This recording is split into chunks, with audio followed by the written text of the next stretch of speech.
I think also that West Virginia generally and pretty specifically is very disrespected as a state. In Oh the yeah, sense that they it's get. like this national. There was a piece, I forget who wrote it, in the New York Times a couple years ago after those coal miners. There was some, I don't even, Right. in 2011. And that was the point of the article, is basically like, look, everybody makes fun of West Virginia.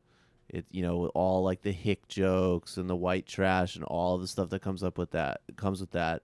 And then it's this incredibly poor state that basically just has this extraction economy.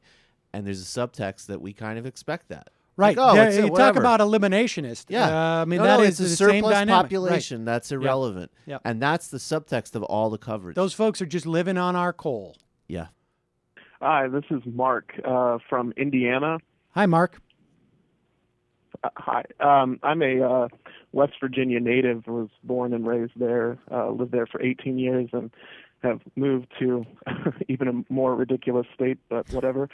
I'm just calling to kind of enlighten a little bit to like some of the things that make this West Virginia chemical spill so complicated. Is the fact that I think a lot of people, and even myself now that I've moved out of the area, think that because like a disaster like this has happened and has affected so many people, that it would be cause for change within that state. And, I'm a huge fan of the state. I think there are a lot of great people there, that we have all kinds, from, really intelligent people to not so intelligent people. However, there's been this long battle with companies spending a lot of money in the state to convince everybody that the state can only survive as an area where businesses such as like coal mining business and chemical companies, we can only survive because they're located within our state. And so it's unfortunate. I've read and I've heard from friends that some of the restrictions on the drinking water have been lifted.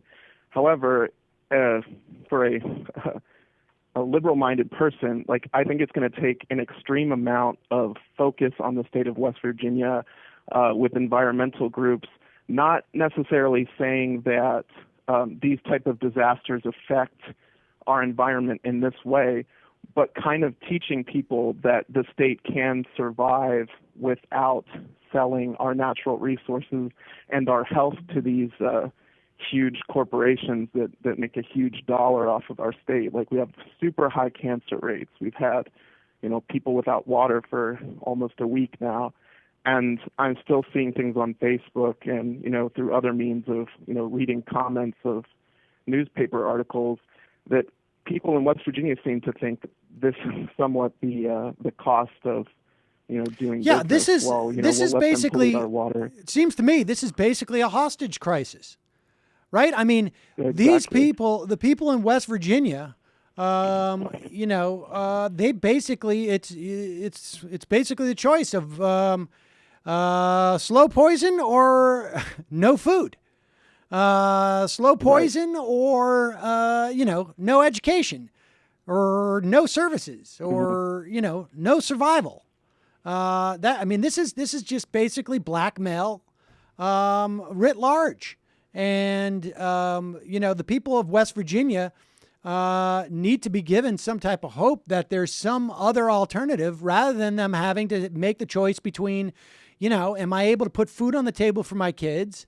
And I'll just have to deal with, the cancer, the inability to drink the water sometimes, the destruction of the environment, the lack of clean air, etc. I mean, so yeah, this is basically, as far as I'm concerned, this is a hostage situation.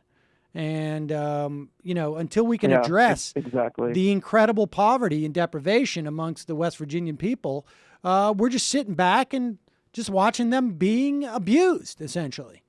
I appreciate the phone call. Absolutely.